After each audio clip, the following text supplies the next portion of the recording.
Historia 1. Abandonado por Disney. La historia de Abandoned by Disney comienza con una isla remota en las Bahamas, un resort exclusivo que Disney construyó a principios de los años 2000, pero que, de manera misteriosa, abandonó en un abrir y cerrar de ojos. Según la leyenda, todo comenzó con una enorme inversión. Disney destinó millones de dólares para construir un complejo turístico que parecía ser el sueño de muchos. Sin embargo, cuando el resort ya estaba casi terminado, la compañía lo dejó a su suerte, abandonando no solo las construcciones, sino también a los trabajadores y animales que formaban parte del proyecto. Lo más escalofriante, según los relatos, no fue solo el abandono, sino los extraños detalles que surgieron de la historia. Animales exóticos que fueron liberados en la isla sin control alguno, figuras de Mickey Mouse que parecían cobrar vida en las sombras y paredes marcadas con spray que decían «abandonado por Disney», como si alguien hubiera querido dejar un mensaje inquietante para quienes se atrevieran a acercarse. Lo que podría parecer solo una leyenda urbana, en realidad, tiene raíces en hechos reales.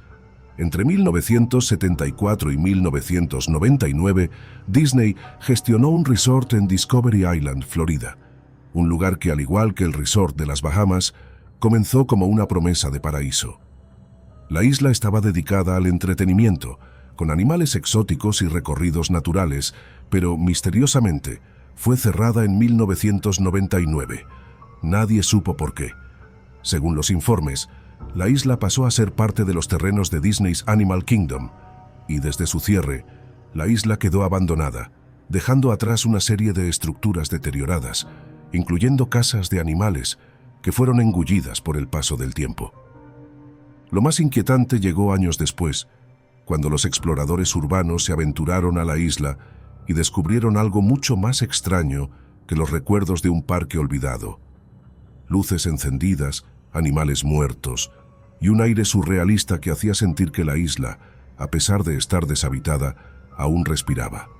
La realidad detrás de Discovery Island es mucho más aterradora que cualquier creepypasta inventada, dejando la sensación de que algunas historias de terror en Internet no son más que un reflejo distorsionado de los oscuros secretos que las grandes corporaciones preferirían mantener ocultos. Historia 2. El hombre sonriente. En 2012, un usuario anónimo de Reddit publicó una aterradora historia sobre un encuentro nocturno en las frías calles de Seattle. La madrugada estaba envuelta en un silencio inquietante cuando un hombre apareció en la distancia. Alto, delgado y con una sonrisa que jamás parecía desvanecerse, su presencia desbordaba algo siniestro. Pero lo más perturbador no era solo su apariencia, sino su expresión desproporcionada. Su cabeza reclinada hacia atrás, los ojos abiertos de manera antinatural, como si observase al protagonista desde una perspectiva que no pertenecía a la realidad. Esta figura se convirtió en una sombra en la que el miedo se alimentaba, y a medida que avanzaba la historia, se hacía más claro que el hombre no solo había aparecido por casualidad, algo mucho más oscuro lo seguía. Lo que realmente intensificó la perturbación fue que tras la publicación de la historia, otros usuarios del foro Let's Not Meet, conocido por compartir relatos reales de encuentros extraños, comenzaron a relatar experiencias similares. Algunos describían al mismo hombre, o a algo que se asemejaba a él, acechando en la oscuridad.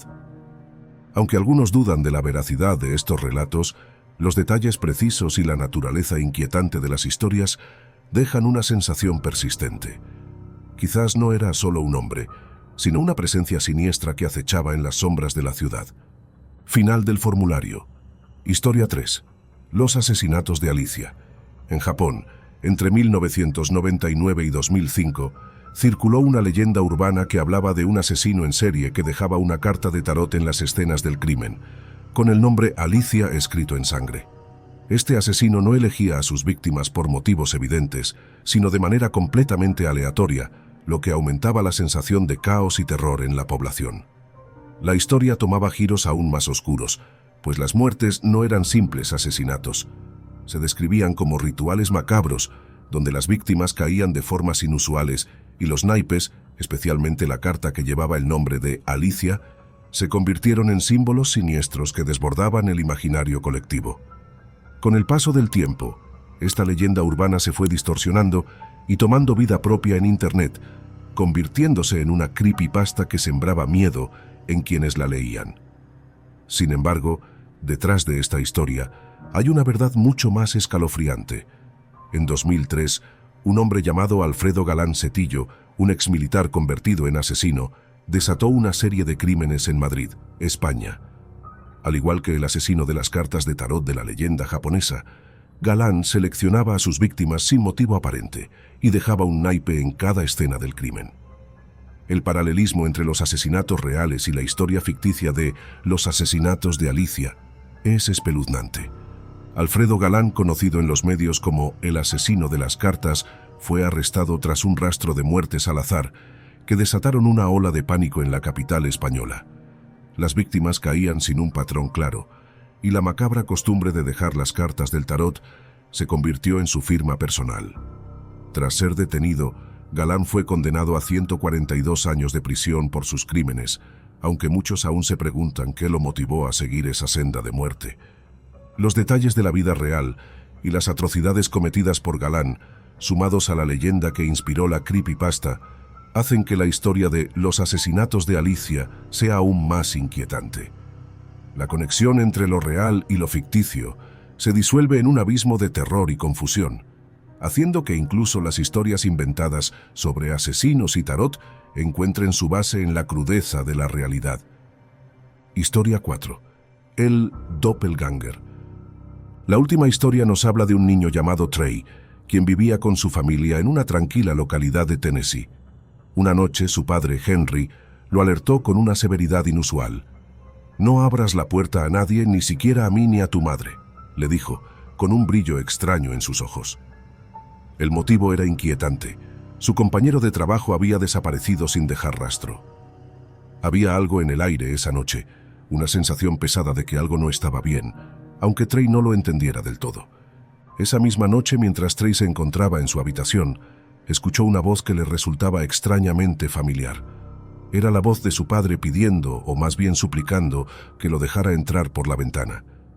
Pero había algo en su tono que lo dejó inquieto. No era la misma voz cálida y reconfortante que siempre había conocido. Con el corazón acelerado, Trey se acercó a la ventana, solo para ser recibido por una figura que parecía ser su padre, pero algo en sus ojos, en su postura, no encajaba. Pocos momentos después, la figura en la ventana desapareció, y de inmediato, Henry apareció en la puerta de la habitación de Trey. Pero algo no cuadraba. Su rostro estaba pálido, sus ojos vacíos, como si estuviera atrapado en una pesadilla. Sin dar explicaciones, Henry hizo un gesto con la mano pidiendo silencio.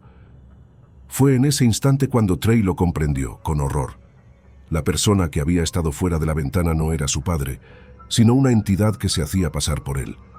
La historia, aunque presentada como una creepypasta, se basa en una enfermedad real y aterradora, el síndrome de Capgras.